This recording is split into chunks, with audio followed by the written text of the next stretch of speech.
your dad's death. Explain the situation that led to him unexpectedly passing. The situation was, so he used to do online share trading, and that was something that became quite a big thing back then when in 2006 when he started doing it. And then, as I said, the business side of things wasn't doing well for my brother. The house was on rent, and then his online share trading account suddenly crashed. So one transaction went really bad, and all the transactions that he'd done before that and whatever he had accumulated sort of went down in a go. So he really the amount of stress it brought onto him mentally was huge. So he had a stroke, he had a clot form in his brain. I didn't know it because I was playing my first season and I was at practice, and I was coming back from practice, and I reached the house, and then my cousin's sister was there, and I asked her where everyone is, and she's like, no, they've just gone for a regular checkup. I was like, why would everyone in the house go for a regular checkup? This doesn't seem right. Why is she the only one sitting at home? So I asked her where they are. She told me they're at this place, and I was like, take me there. So we went there, and then I saw him, you know, in a situation that I'd never seen him before. And what was the situation? Because it was a stroke in the brain, he wasn't able to react in the normal manner. You know, his body was moving in a funny way, and he was not able to figure out where he is, like the way he looked at people as well. It was like he lost total sense of what's going on.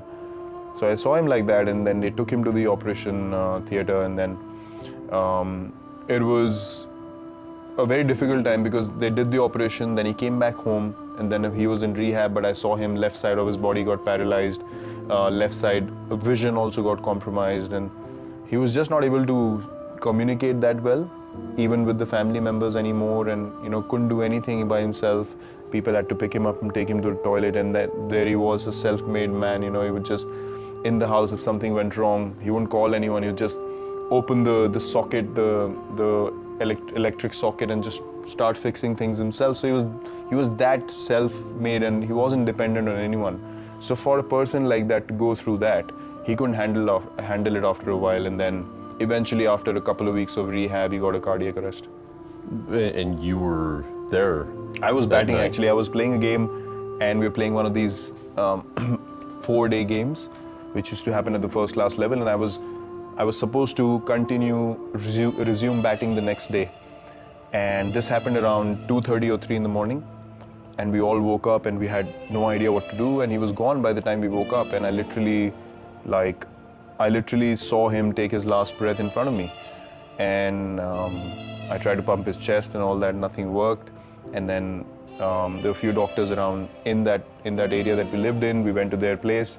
No one opened the door because it was 3 in the morning. We couldn't get any response, and then we drove him to the hospital. But by the time they tried electric shocks and everything, all those kind of things, but nothing worked. He couldn't recover at all. So my sister and my brother and my mother, they all broke down, and funnily enough, I couldn't cry at all. There was no emotion coming out of me, and I just became blank. I couldn't register what just happened. Why do you think that was? I have no idea. Till date, I can't understand. And I was feeling like I was myself thinking, why am I not able to cry? And then I think it was all building up inside me. So when we came back, and everyone, all the relatives came in to sort of, you know, pay their condolences and stuff like that. And then I called my coach in the morning, and I asked him, or I told him what had happened. And then he asked me, what do you want to do? I said, I want to go and play. So he said, are you sure? And I was like... Because you had a game that day. Yeah, and for me, leaving a cricket match was something which was not acceptable, regardless of what happened in life. Not going to a match was not an option I ever had, or I couldn't register that option in my mind. So I said, I'm going to go. And he said, okay, if that's your decision, go ahead.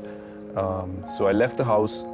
I hadn't cried at all, nothing, no emotion. And my family was actually feeling a bit nervous looking at me because I was showing no emotion, and everyone was like, you know, crying, and they were emotional.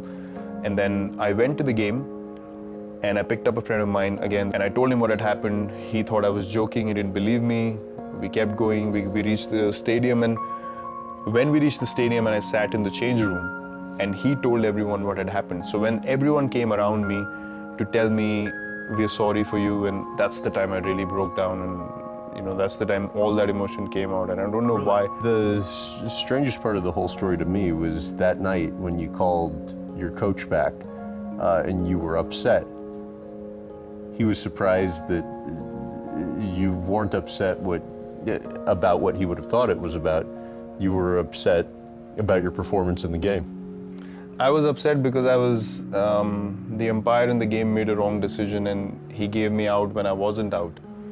And I was upset because I couldn't be there till the end to make my team win the game. And I was really upset about that. So yeah, in the evening he was surprised to know that I was actually talking about that. Especially now, many years removed from having gone through that, how do you think your father's passing affected you? Now I feel like it was probably the most impactful thing that happened in my life. Because I remember that day, I came back from the game. After I got out, I came back to do the cremation and all the rituals that follow. And I remember telling my brother specifically that I am going to play for my country, and I am going to play this game at the highest level, and there's nothing else in life that can distract me anymore. Because it was my father's vision as well. He wanted me to play at the highest level, and he was really, really keen on me playing at the highest level as well. So I remember making that promise to my brother, and then everything in life became second priority after that incident, and cricket was the first priority. The change I saw in Virat after that day when he decided to go for that match, that after our dad passed away, I suddenly found after that he was a completely changed person in terms of his decision making. That was the day when I realized that he's going to go there. He's going to achieve whatever he wants to, and he's dedicated. He wants to do that for our dad now. Yet it wasn't immediate that the success came after that, right? I mean, you kind of for a couple-year period of time started struggling. In what ways did you begin to get careless off the field? So the thing is that the incident happens in your life and then you move on with it. You don't know the kind of motivation it registers in your heart. I always knew that nothing else can distract me from achieving my goal, but the immediate distractions were too many. Traveling to other countries, going out, regularly, having drinks with friends, and just not being that focused. But the one thing that remained constant was every time I was down, every time I hit rock bottom, somehow I was able to put everything aside and say, right, I'm going to work hard and I'm going to get back up. So it's not like I made a promise that I'm never going to fall down. Obviously I was going to fall down, that's life. That is always going to happen in sport and life. But the ability to come back again and again made me realize that that incident was the one incident that helped me become mentally so strong that I could, even if I was distracted, because I'm human, I will make mistakes.